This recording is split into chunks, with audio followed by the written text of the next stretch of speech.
Welcome to CRM Audio, the Dynamics 365 podcast with Business Solutions MVPs George Dubinsky, Joel Lindstrom, and Sean the CRM Hobbit Tabor.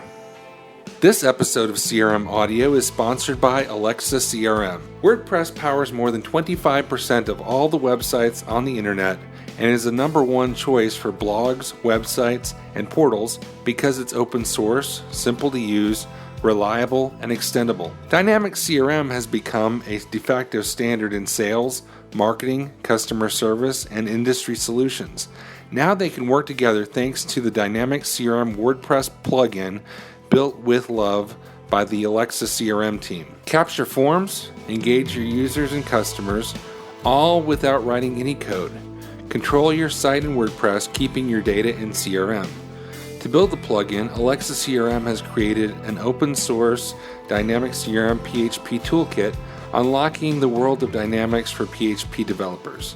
Download your 30-day trial from alexacrm.com/plugin and instantly create a portal by connecting your CRM and WordPress site. We thank Alexa CRM for their sponsorship of CRM Audio. All right, gentlemen, welcome to episode 40. It's hard to believe we're at 40. So how's everybody? Cheers. Yeah. Soon we're going to catch up with my age. We're about halfway to your age right now, I think. So I've got to ask you, what happened? I leave you in charge of the podcast for 2 episodes, and it turns into some kind of drunken Trump party or something. What happened, guys? Well, you see, the problem with podcasts as we're recording now, we're not in the same room, and I assume most people don't have unlimited supply of alcohol available in front of them. Well, at least I'm in the office, so we have a very limited supply. I do have it, but not much. On the other hand, when you put us together in one room and supply us, moisturize us with alcohol prior to that, it turns into uncontrollable feast of ideas and sleep deprivation. I personally thought it was awesome. I personally thought it was hilarious, but I mean honestly, on their defense, and I don't typically defend George and Sean. In their defense, there's a bunch of stupid ideas that came up that we didn't do. So yes. I think it could have been much worse. If anything, you should be thanking them for doing such a good job, given the circumstances. All right. So, first of all, do we have any news, Sean? I would say the biggest news is the update to Dynamics 365, biggest of which Relationship Insights is now available. And you can add it to trials. Nice. Let's add that little bit of info. So who on the podcast has used it? Don't everybody talk at raise once. Your hands at the same time. So I've seen it, but I haven't used it. I'm spinning up a trial now to get it added. Okay, but, folks, can we just step back a bit? Someone explain to me, because I realized that I see like bazillion of things. Every single one ends in insights. Right. Like we have relationship insights, then we have customer insights, and then you have just insights. And then you have insight, and then you have inside view, which used to be called insights. Could someone give me? Yes, it was insights by Inside View. Someone relationship insights. I can give you what I think relationship insights, and you might think I'm reading this, but I'm not. But relationship insights is a new suite of features which continuously analyzes the vast collection of customer interaction data already stored in your Dynamics 365 and Microsoft Exchange systems to help you better understand your business relationships, evaluate your activities in relation to previous successes, and choose the best path forward. Okay, voice of the that's customer. my You forgot to say dot. It said dot in the end. Though you were not reading, but it period. Period. Yeah, I forgot. Okay, so that means the robots analyze your email for you. Right. It's basically it's grabbing information from Exchange to do the auto capture.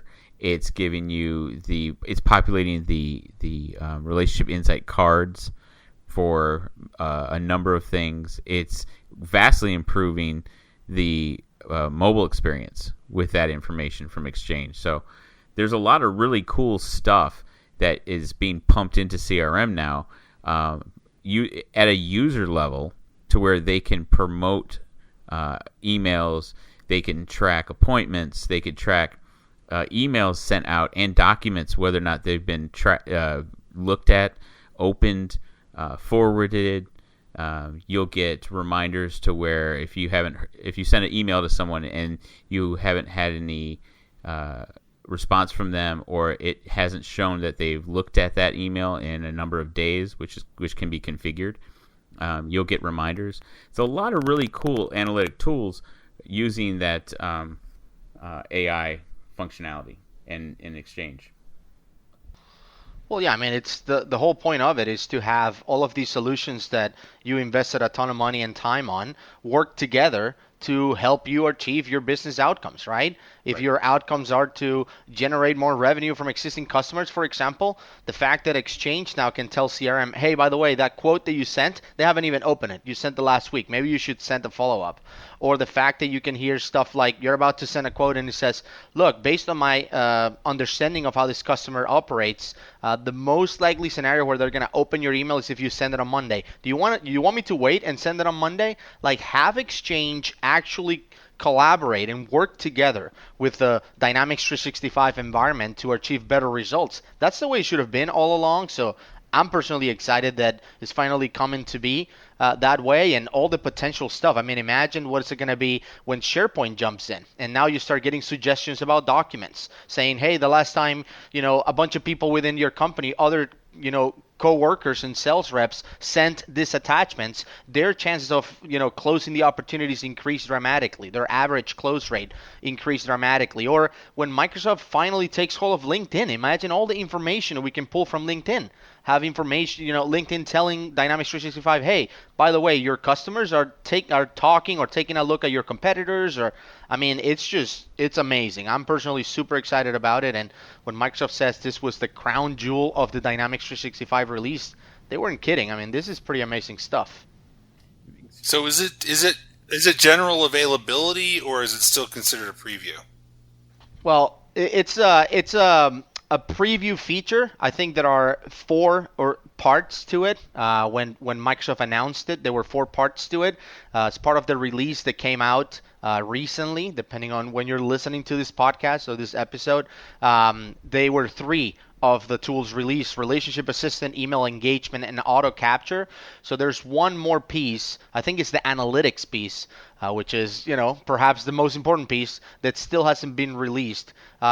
And also, the 3 ones that were released were only available in North American sites that use US English as the base language. So if they're hosting in North America, but they didn't pick US English as the language, they wouldn't be able to analyze it. So it's still a little bit under preview, but hopefully we'll start seeing it more available worldwide. So let me ask you guys another thing, since we're all working in CRM consulting. You are presenting this to a potential customer. How in the world do you demo this feature? Do you set up your demo a month before and send yourself 1,000 emails? You got any ideas on that? It's kind of like social engagement, where if you want to get a good demo, you got to set it up a week or 2 in advance. Well, I think the biggest key for something like Relationship Insights is to be able to connect it to an exchange online environment, and that's a key right now. From what I remembered from the multiple conversations with Microsoft folks at CRM UG Summit, it requires Exchange Online. So you have to have an Exchange Online implementation with some history in it, so that you can then, like you're saying, ahead of time track some emails and get those prompts. It hasn't been opened in 2 weeks, or it's been opened and this is where they opened it from on this kind of device. So something like this to really get all the power out of the demonstration. I agree. It's not something you could spin up that day and demo later that day. It's something that's going to take some prep, and you're going to need an Exchange environment that has data already in it that you could readily track and get that feed in there. I would say that why wouldn't you use your relationship with that particular prospect as a sample, and then you can run yourself into the ground during the presentation. So you see, according to the Cortana analysis, the chances of me closing this deal, if I show you this stuff, is 97%. And client goes like, really? Definitely. I mean, I personally want to get to a point where I can show it live, where on a live environment I can go ahead and send an email to somebody and ask him from their phone, go ahead and open the attachment, and be able to refresh something in CRM and see that it says the customer just opened the attachment or something. I want to get to that point because I think it's way more impactful, especially when you get people involved in it. I'm going to send you guys some emails. Go ahead and open the attachment. Somebody doesn't open it, ignore it. And now let's take a look 5 minutes later what analytics we got from it. I don't know if we're at that point yet. And another thing I wanted to add that is important before I forget is that because it's a preview feature, Microsoft doesn't provide support on it. So for those of you listening to this, running to enable it and go through the steps to get it on, if you're running into any issues, don't start opening tickets and say, hey, Joel from CRM Audio told me I can get support on this stuff, because it's not supported. It's a preview feature. Run with it at your own risk. I just installed it and it says Gus Gonzalez deletes emails from you without reading them. Right.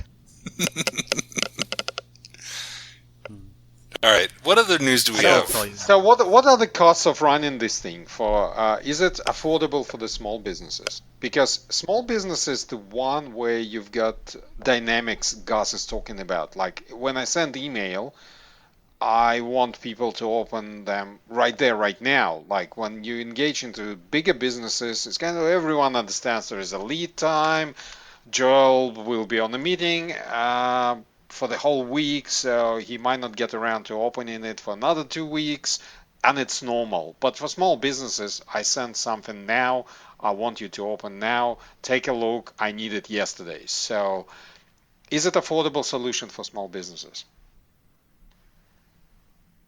That's a really good question. I mean, I don't know if we know that information yet. If you look at the press release, I guess, or the release about the tool, it just says that Azure components and services are going to be involved. But it doesn't say anything about how much is it going to cost. It doesn't even have an asterisk next to it telling you that, hey, there's this for a fee or something like that. There's nothing really telling us that. It just says the email engagement feature uses Azure storage account to temporarily store email interaction blobs. That's it. It has sort of the steps on how to configure it and set it up, but it doesn't really say anything about cost. It doesn't have any little notes, small print, anything. So I don't know. I'm curious to find out how much it is. I'm also curious if there will be more information published around exactly what is stored in Azure, because I know right now I've got clients, if it's monitoring email and storing data from that email inside another database, I'm sure that there's going to be clients that want more security information about what exactly is stored, how is it accessed, things like that. Yeah, and the other interesting thing is that there's a potential for a lot of storage in Azure to be used, because I mean it's clear that what you get in Dynamics 365 is just really visualizing the data. The data is not synchronized to Dynamics 365, which is another question that I heard before, which is, okay, so I get all of these relationship insights, all of these sort of metrics and information about, Exchange and, what my customers are doing with my emails and attachments and all of that. But is that all of that stored in Dynamics 365? Because that's going to blow up my database. As we know, there's not a whole lot of space out of the box with Dynamics 365. But the answer is no. It's all stored in Azure Blob Storage. And all we're doing is seeing it. It's sort of like the integration between Dynamics 365 and SharePoint, where you're seeing the documents through Dynamics 365, but everything is stored on SharePoint. This thing is the same. Only the emails that you track are uploaded or tracked into Dynamics 365, but everything else resides in Azure. So, I mean, there's a chance that you're going to go through a lot of storage. That's not a big deal. I mean, storage is least of my concerns because storage in Azure or any other cloud provider these days is extremely cheap. Um, so that's not going to be a component that gonna make a dent in your budget. I'm talking about running costs. I believe that there will be a subscription fee to enable relationship insights. But this aside, there was some interesting information about the Azure and benefits provided. I'm working currently with a not-for-profit organization, and I was doing some research, and it turns out that if you do have customers who are not-for-profit, or you are not-for-profit customer, Microsoft gives great deal of incentives for you to run your business. For example, I came across that Microsoft would give to qualified organizations up to 5,000 US dollars per annum in Azure credits. So that's awesome. Like 5,000, that's $600. Oh, sorry, my math's failing me. 400 odd dollars a month. For CRM, like the pricing is ridiculous. I'm still waiting for Dynamics 365 pricing for not-for-profit. But if you run in CRM, pricing for not-for-profit is ridiculous. It's like literally about 10% of the retail. Yeah, it's no-brainer. It's like you getting users under $10 a pop a month. So if you run in not-for-profit or if you have customers who are not-for-profit, then definitely have a look into a variety of programs Microsoft provides for not-for-profit. It takes a bit of time to qualify, obviously.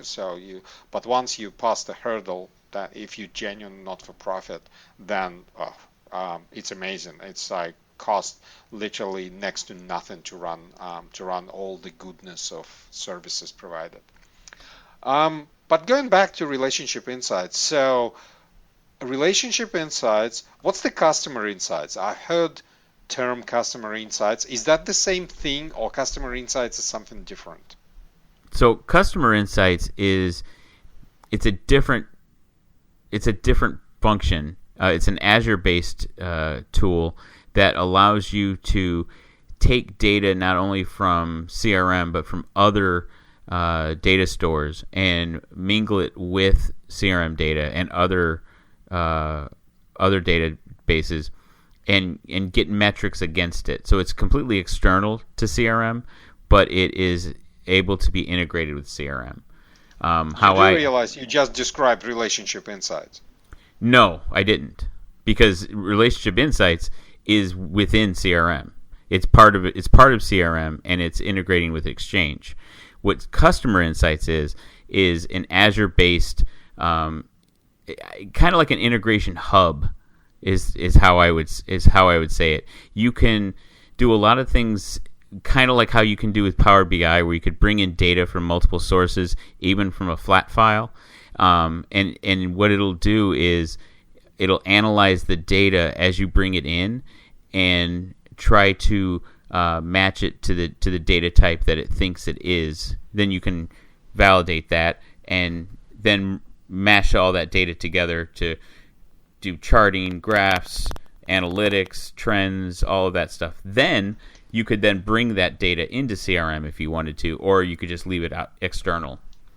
So let me explain this. Let me make it a little bit easier, right? Yeah. Relationship Insights focuses 100% on Exchange data, right? Emails, appointments that you have, that kind of thing. Customer Insights, on the other hand, analyzes a bunch of sources of data. To give you a few examples of sources, you're thinking about LinkedIn, for example, data. You're thinking about data from QuickBooks even. They can monitor, for example, the order pattern of customers and tell you whether they're buying more from you or less. How is the relationship going, up or down? So if your average is for them to, let's say consume $10,000 every 6 months worth of services from you, and suddenly that starts going down to 7, 6, 5, whatever, then this is going to report that to you. You can pull information from PayPal. You can pull information from just all kinds of places, Marketo. Like there's so many sources that you can connect to, and then provide the rules that says, when you see these patterns, let me know, even if it's out there on LinkedIn or whatever other data source. So customer insights goes beyond that. Everything you're mentioning is an online, service, PayPal, LinkedIn. Is that the main difference between that and Power BI? I mean, because could you not use Power BI for that, or well, I is think there any I think relationship? So Power BI is part of it. It's part of the intelligence, and there's actually three moving parts to the intelligence side, which is Cortana Intelligence, Azure Machine Learning, and Power BI. I think Power BI is a great tool to sort of show you the data, but you have to use your own intelligence to figure out when relationships are up or down or healthy or not. Whereas by using customer relationships, you get these three pieces working together, and sort of take some of the thought process or some of the things that are harder to visualize out of the picture. The fact that it can analyze thousands and thousands of records and tell you, look, compare with these kinds of customers, this relationship that you have here is actually good or it's actually bad. Azure Machine Learning enables that. So that's, I think, the difference between just straight up Power BI, let me connect to a bunch of sources, and customer insights. It just feels to me like we need a little bit of clarity with these things that frankly have overlap. I mean, because if you look at where Power BI, customer insights, and common data model, and they're related, but there's a lack of clarity. I've been getting questions. I had a conversation last week, I think it was, from somebody who, was somebody connected to somebody I know who they put him in touch with me, was saying, okay, I'm looking at Power Apps, and the message sounds like XRM. Build your data model, front end security, your website. It sounds like they're describing CRM, and this person was confused. And I gave them some clarity, but it just seems like we've got so many cool, powerful pieces here now that hopefully we can help add some clarity to. Yeah, no, absolutely. I think that people need clarity, and I think that's one part of why they listen to a podcast such as this one. Also to laugh about listening to George and the things that he says, but in a lot of it, they just come for clarity, and they want to understand, okay, yeah, there's this functionality. I can see all the technical moving parts about it. I can read the blog just like you guys can read it, but why don't you tell me how a company can benefit from this? Like, why do I care? Why do I care about customer relationships? Why do I care about relationship insights and all of that, or customer insights and relationship insights? So I think that's why we're here. Let's bring some clarity up. Okay, so let me summarize it. If I understood correctly what you guys saying about customer insights versus relationship insights. So customer insights is basically an Azure service. That's what I think I got it confused, because that's the one which is paid service. So it collects data from the variety of sources, external sources like PayPal, which is like the last source I would look for. But anyway, let's say PayPal, LinkedIn, that would be a great source. And CRM could be one of those sources, as well as I understand, Exchange could be one of those sources. Well, so let me put it, George, in an even easier way to see it. Hold on, Relationship insights. Hold on. Relationship insights is the ability to track your relationship status or your relationship health based on internal data, your emails, your communication with customers. Customer insights is the same, but based on external data. LinkedIn, QuickBooks, PayPal, etc. They're both essentially aim to do the same thing, which is tell you how your relationship health is with a customer. Customer insights is external data. Relationship insights is internal data. That's pretty much it.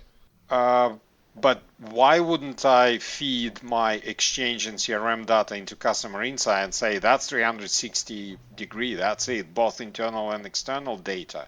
So why would I need to separate them? To me, what I was going to say before you interrupted me is that Customer insights to me, it's analysis of all the data sources. Would be external, internal. You can feed Exchange, you can feed SharePoint, giving you this holy grail and say analyze the documents and things like that, where this customer is tagged one way or another, and just give me the picture. So, okay, you wrote 75 documents to that customer. Your email volume is X. Customer is also, and the email volume went up when customer got their LinkedIn profiles in order. That's kind of overall versus external and external all together mashed up, gives you insights into your customer data that you have access to. Relationship insights concentrates on one thing only. It's CRM, Dynamics 365 product that is tightly linked to your communication with the customer. That is your email flow in particular. So you communicating with the customer, and relationship insight basically measures from Dynamics CRM point of view the strengths of your relationship, how it's flowing. It analyzes both your CRM data and Exchange data. It does overlap to some extent with customer insights, but it goes deeper than customer insights. Customer insights is the bigger picture, whilst relationship insight looks at to particular aspect of your customer data. That is your communication with that customer. Is that a fair assessment? I think that's fair. Yeah. Agreed. Okay, so that makes it a bit clearer, and I take it back that relationship insight is going to cost money, because probably on the back of my head I was referring to customer insights as a service, which is external service, external subscription. So This one feels like it will come as part of Dynamics 365. We should have a dollar jar. So dollar into a jar every time you say CRM. All right, so let me see if we can add clarity to another new feature in Dynamics 365, and that is the app designer.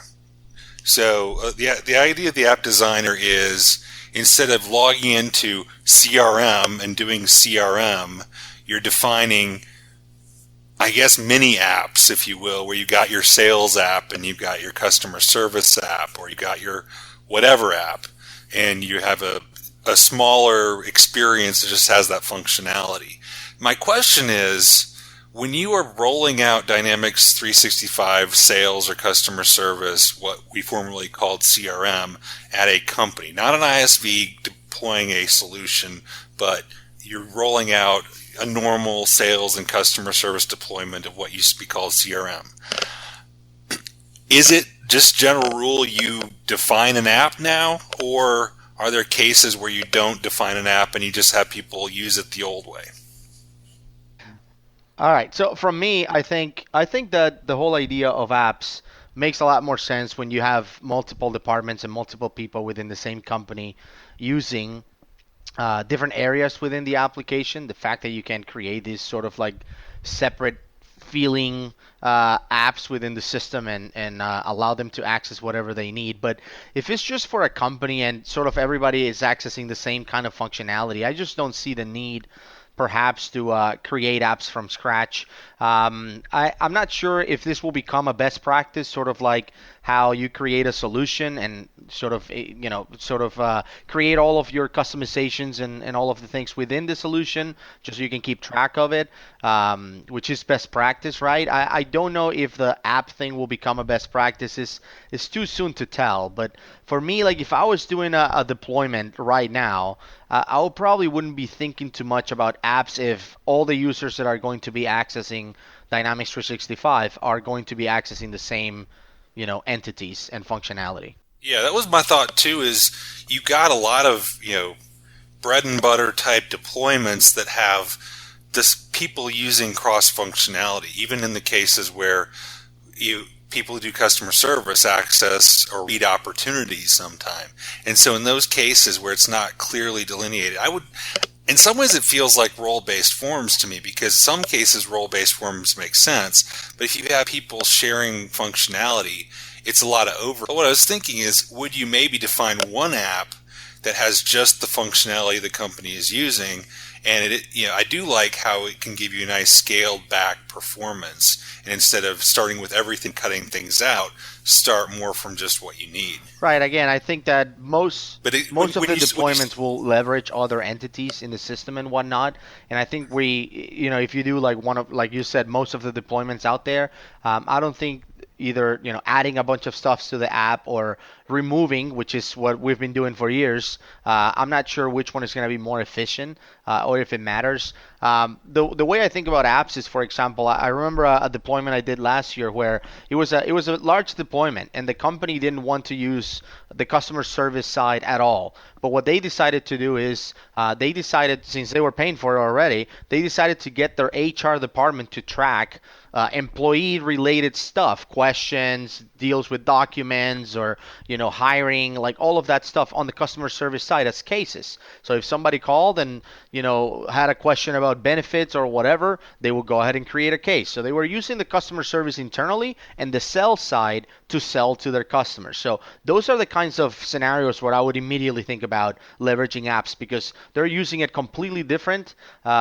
even though they're all in the same instance. That's how I think about it for now. If we do this interview in show number 80 or whatever next year, I might have a different thing. But as of now, that's the way I see it. The thing I found, though, is you spin up a generic or a trial or something, those apps are front and center. It's like the first thing you click, you see the drop down with the apps. And so it kind of jumps out at you. Especially if you're used to the CRM 2016 navigation and you click on the Dynamics 365 logo to go back home, and it opens up that left navigation pane with all the apps and stuff. It gets pretty distracting sometimes, and I find myself clicking on that thing all the time, right? I have to get used to clicking where it says sales or service or whatever to get to the other areas. I think I saw, like, on the idea side, somebody was talking about disabling it, like basically getting rid of that whole app navigator and make it work how CRM Online works today, or CRM 2016 works today. What do you guys think about that? Is that a good idea? I think it is, because one of the major things that always confuses clients that I show this to is not only clicking the Dynamics 365 tile gives you the pop-out menu, but then you have an option for home. And when you click home, they intuitively think it's like clicking where it says Microsoft Dynamics CRM in 2016. It takes you back to your main dashboard, where it takes you to the new, essentially, portal page, where all of your major apps are, where your instances are.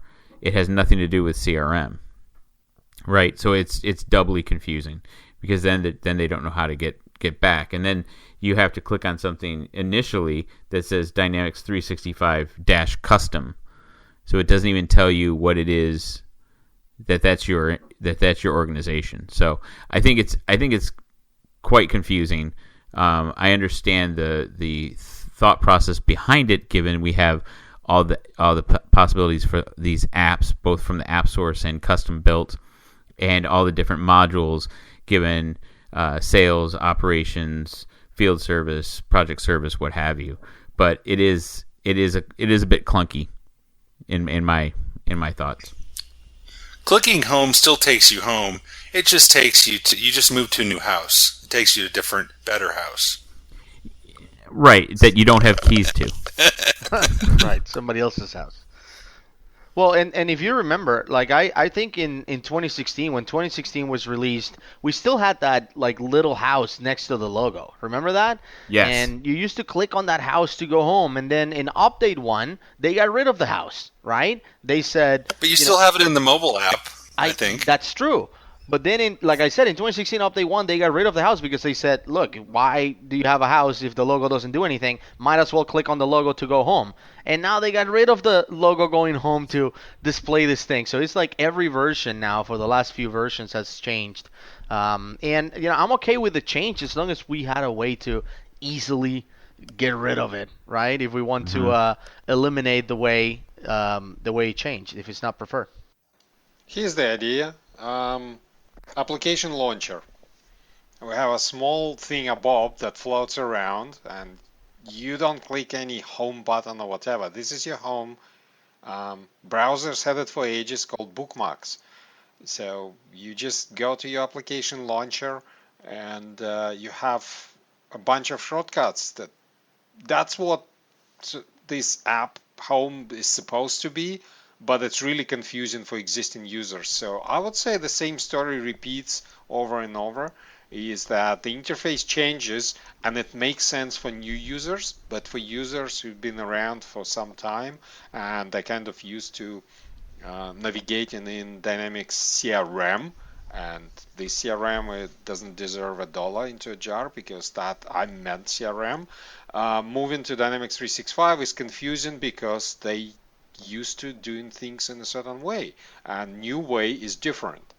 So to me, that's the major source of confusion. Well, I would take it a step further, George, and I would say not even just for CRM 2016 users.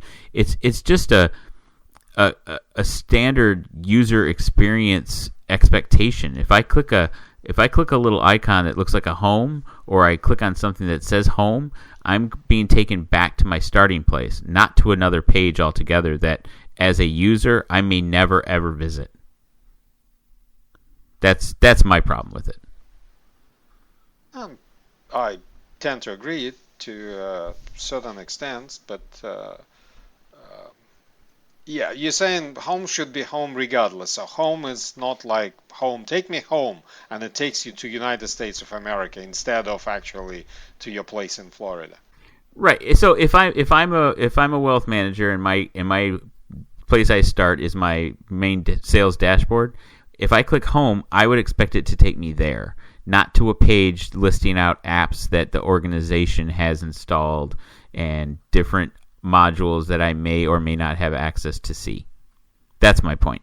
Isn't this turning more into like the home screen, the home button on your iPad, where you're going to home to the platform home, not necessarily the app? Well, I think like everything, it will just take time to for people to get used to it. For us that have been using Dynamics CRM slash 365 for years now, it's gonna take a while. I mean, it's like if you think about like iPhones, for example. If you have an iPhone, the iPhone home button is at the bottom, and it does what it does, and it's always done the same since the iPhone was released. And imagine if Apple suddenly changes that when you click on the home, it shows you like this four boxes that says home, and here's Facebook, and then you have productivity, like whatever that means, and you click on the home tab and that takes you to Siri. And I mean, it's gonna get annoying, right? I mean, if you've been using an iPhone for a while and suddenly your home button does something completely different, and it takes you 3 or 4 different steps to get to the way just it was with home and the little apps on your screen. The first thing people are going to ask for is, can you turn this off? Immediately. So I think that's what users are going to get as they start getting upgraded on their CRM Online instances, which is probably not going to happen for a few more months. I think that companies are going to start upgrading their sandbox environments and their test environments and making sure that all their functionality works before they go full on Dynamics 365 in production. But in a few months, you're gonna see February, March, April, the complaints are gonna start going through the roof. So hopefully they'll take a look at that idea and they'll be able to release some sort of patch or whatever really quick to make sure that we can revert the way home works. And hopefully it doesn't take so long that we get used to the way the functionality works and then it changes. That would be pretty interesting. Look, We create an idea. Take it back. Interesting enough, it's a rare occasion where I tend to agree with Gus when kind of app launcher makes sense. And I do have customer on hand where they use CRM for a specific purpose to manage.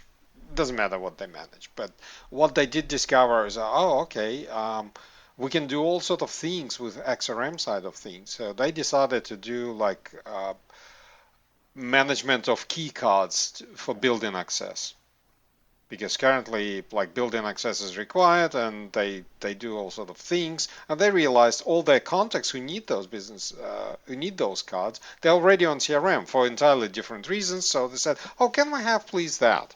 in addition to some basic HR information. Sure, we said. But now what happens is that there are people who do just that. They manage, there's one user who manages just this information they don't use for anything else. But there are a couple other users who kind of need that part of CRM as well as the original one. But they don't want to mix them up. They want to wear different hats. They want to go into set of permissions, if you like, different role. So for them, it would make sense to have two separate icons, two apps on the screen. One says like key management or business building access management, and then the other one says the rest of CRM or whatever. It's sort of, yeah, in this situation, it does make sense where you want to get into app that is streamed to the function you're trying to perform. So how you guys deal with the users who need to wear multiple hats inside single CRM system? Yeah. So to your point, I like the idea of the app designer because it really fills the idea of CRM as the build your own line of business applications and building separate applications based on XRM. But that doesn't necessarily companies are where they're approaching it.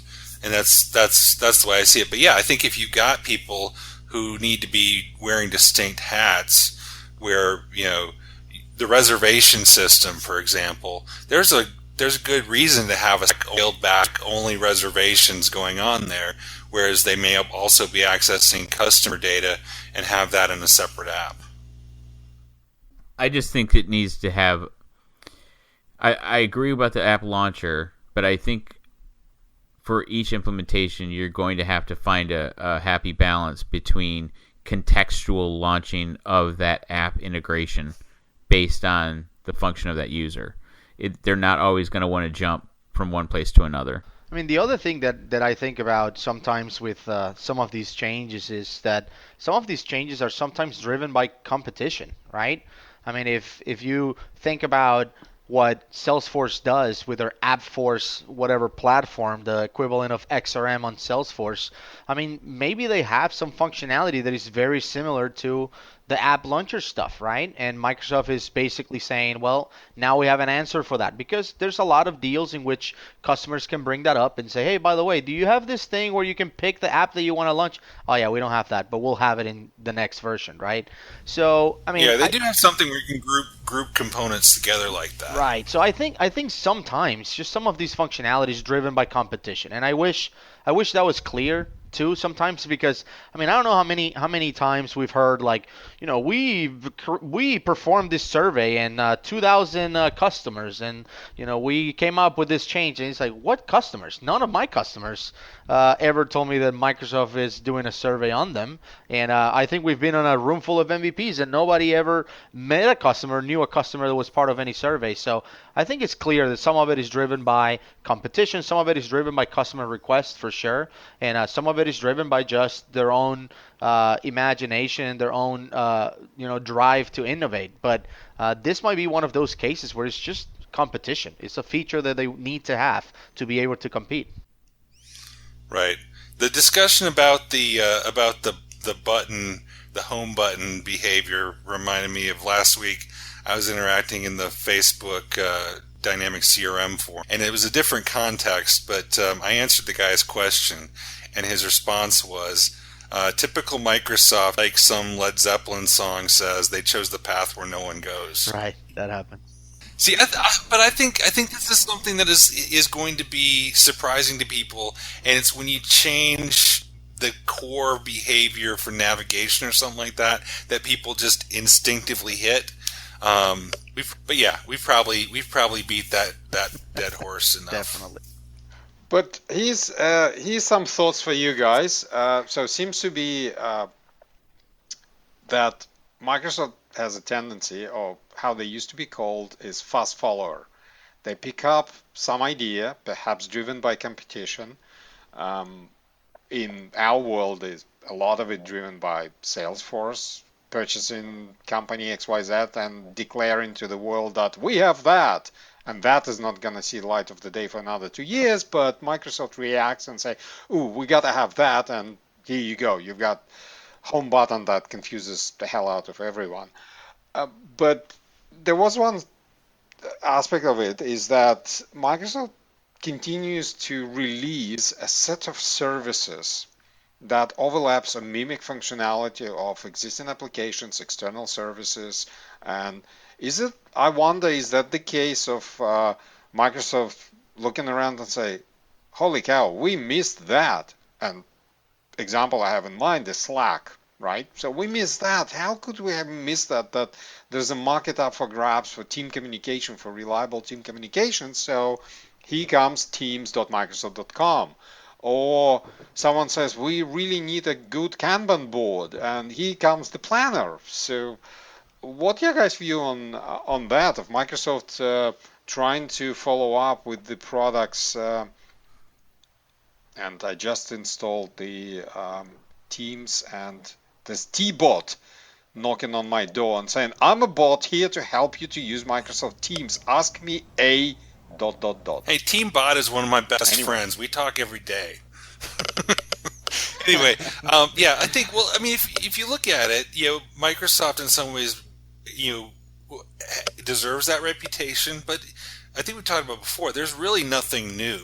Everything is based on, if you read the Walter Isaacson's book that came out last year, The Innovators book about the computer industry, it really shows that you'd have two people in totally different areas come up with the same idea at the same time. And you're like, how did that happen? And it was just the time was right. And, same thing, you'll see trends where hamburger menus show up in iTunes and Microsoft Office at the same time. It's like, who has these ideas? But I think, yeah, Microsoft is smart, and but you also look at where Microsoft has gone off and like tried something totally new or different. Like you wind up with Microsoft Bob and Clippy, and those are sometimes successful, sometimes big failures. But I've been using Teams, and Slack. Slack has a lot of neat things, but there's nothing that really Slack invented, influenced by things like Facebook and other things like that. One of the things that people are saying that they like Teams' approach to is the way the conversations are threaded. Okay, I've been playing, well, I use Slack a lot on all our projects, and generally speaking, it's a good tool particularly for distributed teams.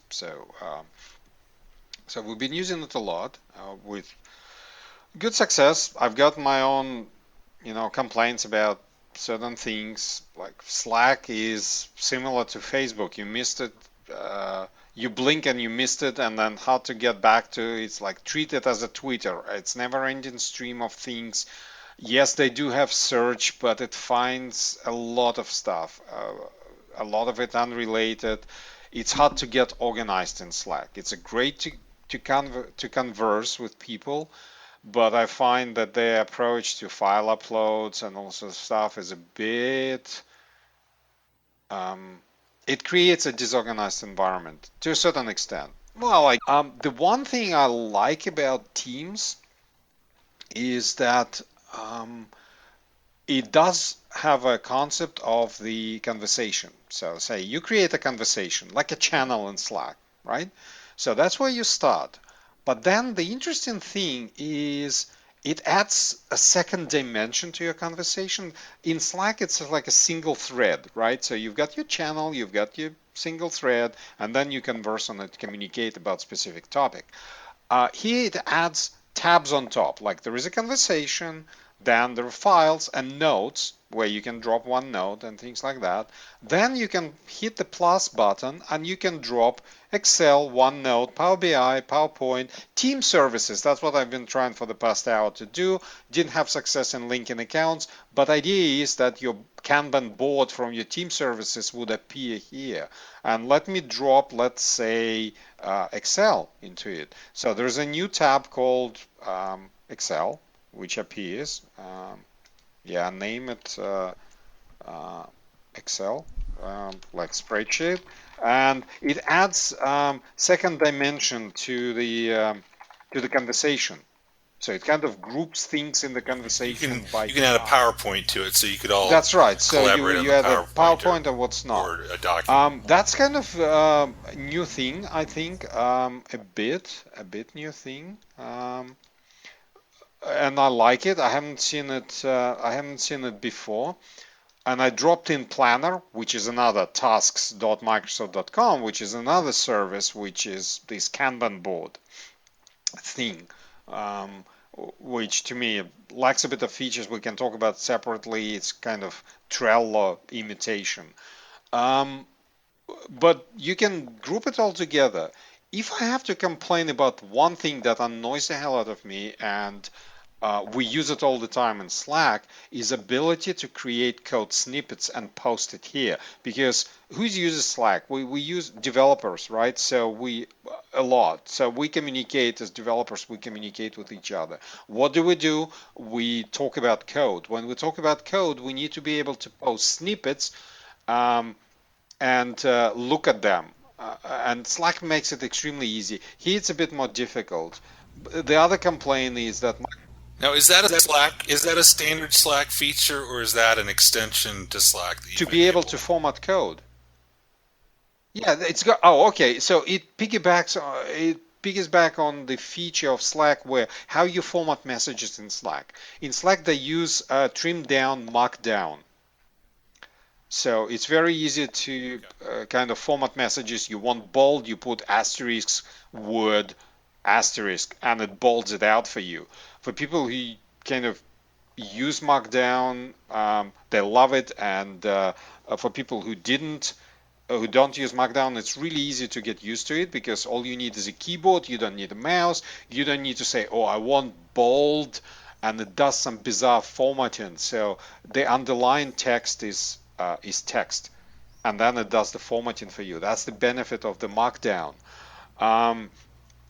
So it's easy to create code snippets. Like if I want to highlight that the word is the keyword, I would put like a back quote, the one on the escape key, the back quote, word, back quote, and it would highlight it in Slack. So that's one thing. So formatting messages is pretty much standard, and it's very easy to use.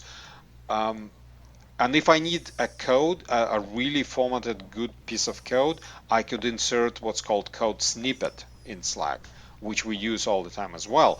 Now, message formatting in Teams, I don't like it. It's like your standard trimmed down word editor with the bold and underline and italic and all that sort of stuff. So why go there? Why not to use what's become standard in this audience? Why not to The biggest advantage I think Slack has are two things right now. One is there's currently a lot more apps and extensions available. I think you talked about before the Dropbox extension where you can link it to Dropbox. There's also Teams right now is only people inside your organization. If I want to have a team that includes Gus and George and Sean and myself, all who work for different companies and who some may not have Office 365, Slack is the better choice. You basically can't do that with a team yet. I've got to believe that's coming though. Yeah, that is correct. My take on it, look, overall feature set is not too shabby on Teams, and it's increasing all the time. So when people ask, and Teams is still a preview. It's not out. Yeah. It's not out till next year officially. But you can funny access enough, you it if can you're follow on this Office advice 365. on a lot of Microsoft products. So that's been released, that kind of mimic functionality of other products, existing products. I would say that if you're new to this whole thing of, say, team communication, and you're just starting and you need a channel to communicate, and you're already using like Visual Studio, Team Services, and you're using Office 365, I'd say give Teams a shot because it might do the job just fine for you. you have to keep in mind the restrictions, like no ability to bring external people in and so forth, but it just might work for you. If you're deeply immersed into existing tool like Slack, like we are, I'd say for now, I would stay with Slack unless I have completely independent project that I will have an opportunity to drive teams, and push teams to the limit of their abilities. So to completely independent project. For now, I'm staying with Slack just because we're used to it and we have lots of customers. I can go back to the customers and say, hey, look, why don't we switch to Teams? And you have to get my own Office 365 email for that purposes because I can't bring you in as external. So yeah, here's my take on it. Same take with the Planner. Planner to me, it's kind of compares less favorably with tools like Trello or any other Kanban board than, let's say, Teams versus Slack or any other, like HipChat. What's not the other stuff that is out there. Planner is kind of a bit simplistic tool. There are some nice things, but it might work for your team if you're after a very simplistic task, kind of planning Kanban board. Again, it might work for you. But if you're deeply immersed, as we are, for example, on some projects, into using Trello, and we're committed to it, and Trello has this nice integrations with other systems, then yeah, perhaps stay with the existing system. I've got to think Slack as a company has got to be worried because having something that well, not quite as good is maybe 75% of the way there that's free, where Slack is a kind of freemium service, has got to have them worried. Well, free is kind of, you got to have Office 365, so that's in the same way as SharePoint. Remember SharePoint Foundation on Windows? It was free, except it was baked into the Windows license. So it was implicitly charged for. Yes, explicitly it was free, but same way as this one. And the Slack, well, it depends if you want to search, if you want to have more flexible security settings, if you want to have search that goes back more than 10,000 messages, then yes, you do need subscription, but otherwise it's free as well. So it's a toss of a coin between free and but I agree, Microsoft sometimes can barge into the market using whatever their reserves are. Gus would know. You've been quiet, Gus. What Microsoft cash reserves are now?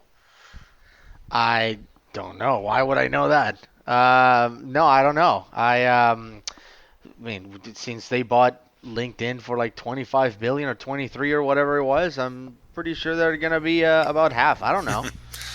Sean, do you know? I mean, I ran into somebody the other day who still was claiming that WordPerfect was better than Microsoft Word. So there's always somebody. Wow.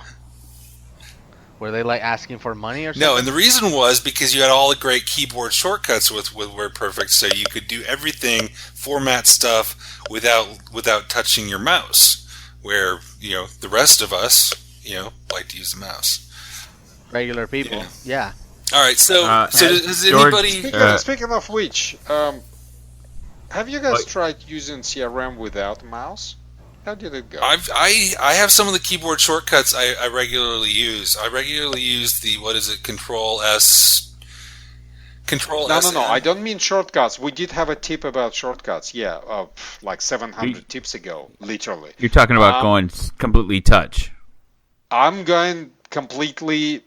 No, don't touch anything except keyboard. Don't touch screen. Oh, okay. Don't use mouse. Like keyboard, full on keyboard only. Why would you do that? That sounds like a super waste of time. Well, for some people, that's the only way they can do it. Well, that's true, but I thought you were asking us. I personally haven't tried just full-on keyboard. No. I'm sure you can tap your way to anywhere, but I don't. I mean, obviously, if you have touch screen, then that's another thing. But just with a keyboard, no. I only use CRM in Microsoft Edge on my on my Xbox One. You got to move your thumb around a lot, to type. You got to go A.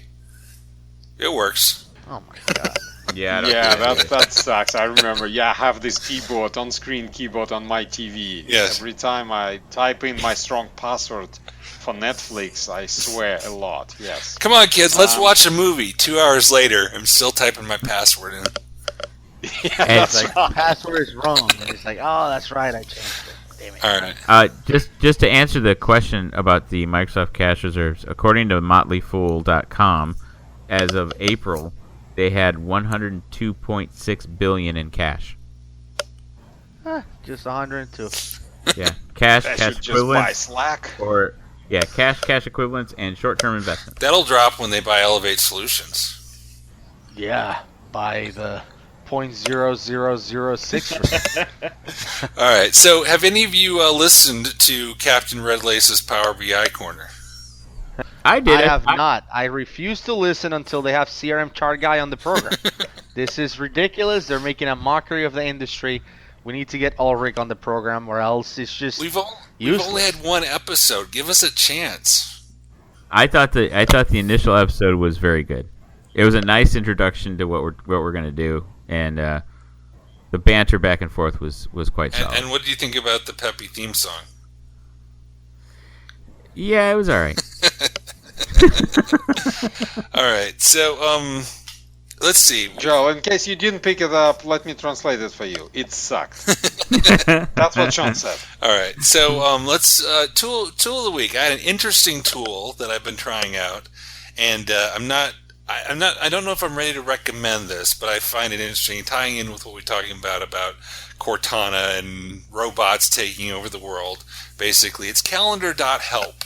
And so what calendar.help is, it's like your own personal robot assistant in Cortana, like on your Windows 10, your Surface, your phone, your Xbox. Now she can schedule your meetings for you. And so the idea is, say I wanted to schedule a meeting with George, and I could say, George, can we meet tomorrow at 10:30, which would be middle of the night for him. So I would, I could say, and I could put time zones in there. So I could say, let's meet at 12 o'clock Sydney, Australia time. And you copy Cortana at calendar.help. You got to sign up, and it's still in preview, but I think I think you can get into the preview if you want. And then you get this email from Cortana. First of all, first time you do it, she'll email you back and say, what's the duration you want for the meeting? And if you don't put, if you say a phone meeting, she'll say, what number should we do? And I put a Skype link in it. And then she basically nags the other recipients until they respond and say what time works for them. And then she emails you back and we'll schedule the meeting for you. If you get impatient and you want to go ahead and schedule, you can email her and say, Cortana, please schedule this meeting for 9 o'clock on Tuesday.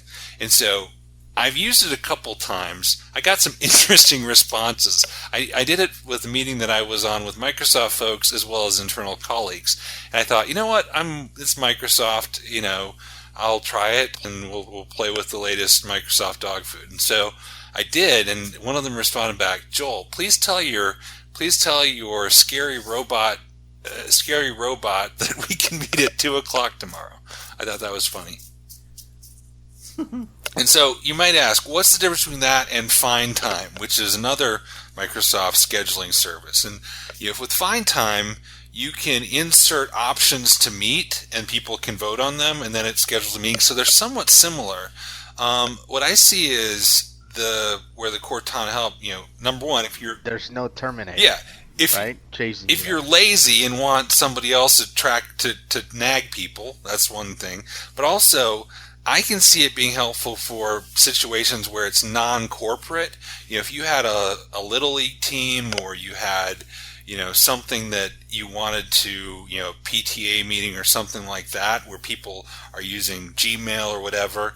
Find Time is great if you're on Office 365, but I see this is useful, in those cases. When should we have the birthday party? But maybe even some corporate situations, although I'm kind of scared to use it with clients because, I think if a robot from Microsoft started nagging people that that are clients, might kind of scare them.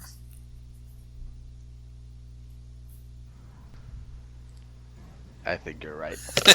But having a robot, I mean, I've got in my living room, between my Xbox and my Apple TV and my Amazon Echo, I have Alexa, Cortana, and Siri all like right by each other, and my goal now is trying to get them to have an argument with each other. That would be awesome.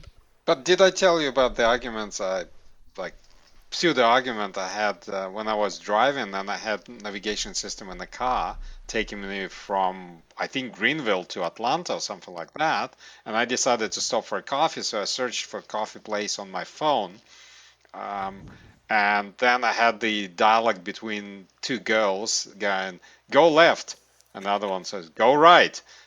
I said, left again. I said, make a U-turn when possible. And I was just waiting for them to say, shut up. No, you shut up. You know, that would have been quite entertaining drive. I think our goals. And so what happens when you have assistant, a bot with your calendar, and I have bot? Can we engage them into like a bot fight? Hey, like Cortana, please install George's Cortana. I just went on mute to ask Siri what she thought of Cortana, and as I was doing that, Siri comes back and says, "I'm not the combative type," and then Cortana on my Surface started looking up showtimes for movies. Well, see, they have different personalities. Cortana will sing a song. Siri doesn't. Siri like sings one song, like a line, but Cortana will sing a song. Alexa will tell you knock-knock jokes. So if you say, Alexa, knock-knock. That's true. And so, but here's the other thing. I think we should make it the goal of our podcast to make our listeners' AI devices do something. And here's one thing. If I say, Alexa, turn off all lights, and you have home automation set up, it will, with lights, like the Philips Hue light bulbs, it will turn off all the lights in your house. So somebody with Alexa just listened to us, and all the lights in their house turned off. You know, assuming that somebody's listening to this out loud, right? The other thing that I thought it was interesting with those three, I guess, assistants, is that I don't remember which one it is, but I think there's one of them that has like no sense of humor whatsoever. Like if you ask it, like, how much is 100 divided by 0? Siri will give you like a snark, answer. Like imagine you have a pie and you divide it, equally amongst your 0 friends. How much pie does each one of your friends get? See, it doesn't make sense. It says something like that. Whereas there's another one that says like, you're stupid. Like it doesn't even entertain the question. Anyway, what I was gonna say is that I'm not sure if this episode will be out before next week or not. But if it is, or if it is out next week, and whoever's listening to this at Extreme, stop by and say hi. I'll be there. George will be there. I'm not sure if you, Sean, or Joel will be there, but Sean will be there. I will be in town. I may not be at the actual event, but I will be there. Well, whoever's listening to this, make sure you hunt them down and say hi and give us some ideas for future episodes, doing, right? I mean, Gus, what are you doing at Extreme? Are you presenting anything? Good You're not question. even a developer, Gus. What are you doing there? Exactly. You're not a real developer, like you told the airport kid, man. I did not. That was the best. That was the best. Find where I said he's not a real developer. No, he's awesome. He produces awesome stuff. Well, you didn't say you're not a real developer, but you did say, real developers don't like that, or something like that, whatever he liked. Yeah. It was, I'll be Daryl and you be George. So you just asked me what's your favorite new tool, and I said I'm kind of excited about Flow. Flow? No real developers use Flow. Like no, that's essentially what are you really excited for? Yeah. And then I don't let people off the hook that easily. Don't come. What are you talking about? The question is about what they like. What are you personally excited about the new home button behavior? Oh, for crying out loud! It's my podcast. I can ask whatever I want. So No, when I you can ask when whatever I you want, but you need to shut up and listen. Like, you would say, what's your favorite thing? What are you excited about? Well, I'm excited about some new stuff coming up for Visual Studio. Why? That's stupid. That's a stupid answer. What? You can... Well, for you it would Anyway, be because you would never get excited by that. But that's true. You're from right. Daryl, I would have expected some look. I excited by Flow because it's built on Logic apps and Logic apps are cool. I would say, man, I'm with you, right? So we have this simple Flow which built on top of this hidden powerhouse called Logic apps. That would get me excited. Don't give me this canned answers. Oh, I'm excited by relationship insights. Why? That's what he But wants. What do George, you want? did Do you you ever want to think? know, Gus, that really all your customers delete all your emails without opening? Do you really want to know that? I saw. Speaking of flow, I saw one of the first flows that really excited me, which was text me when my boss emails me, which is great because that way you can That's awesome. you can make your boss think you are just on the ball with the email and call him, respond right away, and ignore all the rest of the email. Exactly. Good.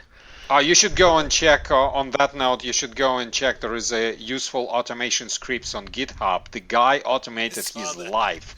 Like if he's logged on into the server at later than say 7 p.m. at night, the script would send automatic SMS to his wife saying, honey, I'm at work. And the guy hadn't. It was like the guy hadn't like been at work for emergency at weeks or work. something, and he automated this whole thing. Even like, even like making the coffee machine come on at certain times. He did. That was the awesome part. People didn't even know you can automate the coffee machine, that it was on the network. His script would delay for 25 seconds making the coffee because that's the time would take for him to walk to the coffee machine. So note for Daryl Labar on your next visit to the episode, you better had automated some stuff and can articulate about it, and that'll impress George. Yeah. Please double check whatever you're thinking and your preferences are with George. Just to say make you sure like they're okay workflow. ahead of That's all time. you gotta do. All right. So Gus, what Chocolate. are you doing at Extreme? Yeah. At Extreme, well, like every year, I get to join the panel of I don't know if we're not called judges. I think we're called like mentors or helpers. I don't even know what we're called, but get to join the helpers at the Innovation Challenge, which is something they do every year at every conference. I always encourage people to join. It makes you really work with people you're not familiar with, people of all kinds of sort of background, and get to come up with a solution in 2 days. So it's always a cool idea. And for the last 2 years that I've attended Extreme in the U.S., I've been in the panel, and every time I suggest a solution, my team loses. So ahead of time, I'm just letting you know, don't pick my suggestion, whatever that is. Has anything from that actually turned into a product? It should. Like there's a couple of solutions they've shown there. Like last year they presented the CRM bot, and it was pretty cool. And then the year before that, I'm trying to remember what it was. I think it was like an improved version of the social pane, that it was like easy to filter, like with checkboxes instead of switching different tabs. It was really cool, and I'm like, man, you guys need to finish that, because it was like almost done. It was like good enough for the demo on stage, but it had like 4 more hours, and it would have been a full-on solution. So I said, man, you guys should really finish this and share it with the community. I don't think they did. But anyway, I always like to join. I always learn a lot from the people that are there, and it's really fun. So I'm going to be doing that. I'm leading 2 sessions on Wednesday. They're both on Wednesday. One session is just the MVP chat session, which it's always fun, right? We get to jump in there for an hour and a half, however long the session is, without any agenda or script, and just get to all the MVPs give their thoughts on either challenges people are having or what's coming and whatnot. So that's always fun. People always like that session. So I'll be, I guess, passing the microphone around and letting the smarter guys answer the questions. And then there's another session that I've done 2 years in a row, which is like my top 10 free tools that I use on every deployment. Obviously, XRM Toolbox will be there, and obviously there's a few more that I'll be showing. But the tools sort of change over time. I've dropped some from my top 10. I've added some new ones as they come out. So I'll be doing that on Wednesday afternoon. I think it's one of the last sessions at 4:15, I believe, or 4:45, something like that. So those two things is what I'm doing. There will be a couple more people from my team doing some training. This is the first Extreme that I attend that I'm not actually doing training. So Ulrich, the CRM chart guy, will be there doing some advanced analytics training, and Michelle will be doing some portal training. I believe, George, you're doing training too, right? Joel, remind me to send Gus invoice for the promotion he just did on our podcast. Well, you're asking me. What do you want me to do? I'm doing a service to the community, letting them know there's some good stuff going on. But yeah, I'm taking part in the innovation challenge, and I'm doing talk on the real stuff for real developers. Dynamics So 365. Daryl is not allowed in. That's essentially what you're saying. Either that or Daryl, stay No, away. you're Either not that or allowed he to. has to Daryl attend. is more than welcome. Daryl must No, attend. it's in order- Dynamics 365 and new stuff on Azure, like don't use web jobs, use Azure functions, and stuff like that. So recap from last year and new goodies, streaming analytics, apps, all the sort of stuff, all jammed into one talk because I can do it in 1 hour, whilst Gus need like 7 sessions to convey his ideas. This has been CRM Audio, the Microsoft Dynamics CRM podcast. You can hear previous episodes on our website, crm.audio. Subscribe to our podcast on iTunes, follow us on Twitter at CRM Audio, or leave us a comment on our Facebook page, facebook.com/CRM podcast. If you have any topic suggestions or questions that you would like for us to answer on a future episode, please drop us an email at voice@crm.audio. Special thanks to Dale Simmons for our theme music. Go check out his website, dalesimmons.com. Please join us next time on CRM Audio.